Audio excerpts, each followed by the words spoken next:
She was dining with her boyfriend at a restaurant when, by chance, her eyes lifted and she saw the scar on the back of the waiter's hand. It looked like a lightning bolt, striking her in an instant. She raised her head in disbelief, and the moment her eyes met the waiter's, it felt like the air had frozen. All that could be heard was the pounding of her own heart. That face, which she had longed for and which had slowly faded from her memory, suddenly appeared before her without any warning, like a key unlocking a long-sealed door in her heart. Nick seemed to recognize her too, a hint of unguarded tenderness flashing across his eyes. But her boyfriend's voice immediately snapped her back to reality. She forced a calm demeanor, exchanged pleasantries with him, and then quickly excused herself to the restroom. How'd it go? Atlas, you look...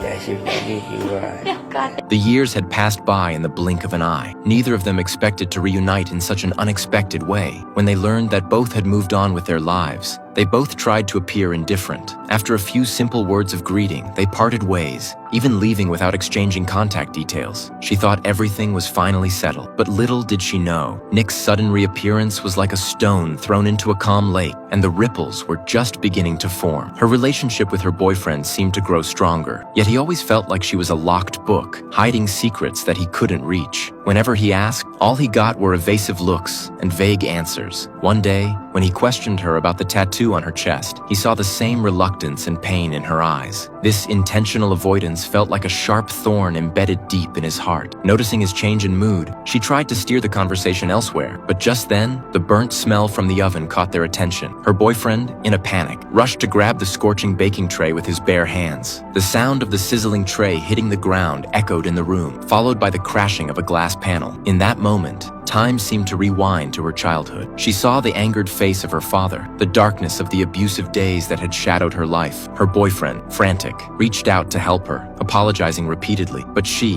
like a frightened bird, quickly recoiled. When she saw the blood seeping from his hand, she snapped back to reality, trying to suppress her inner fear and soothing him. She convinced herself this was just an accident, not a resurgence of the terrifying memories of abuse. The next day, her boyfriend suggested going back to the restaurant. She instinctively rejected the idea, afraid that Nick might see the scars on her head, but her boyfriend was insistent, his eyes filled with expectation. Unable to refuse, she reluctantly agreed. During the meal, she was hyper-aware of her actions, trying to hide the scar on her head with her hair. Yet, no matter how subtle, she couldn't escape Nick's watchful eyes. He saw her cautious behavior and couldn't hide his concern.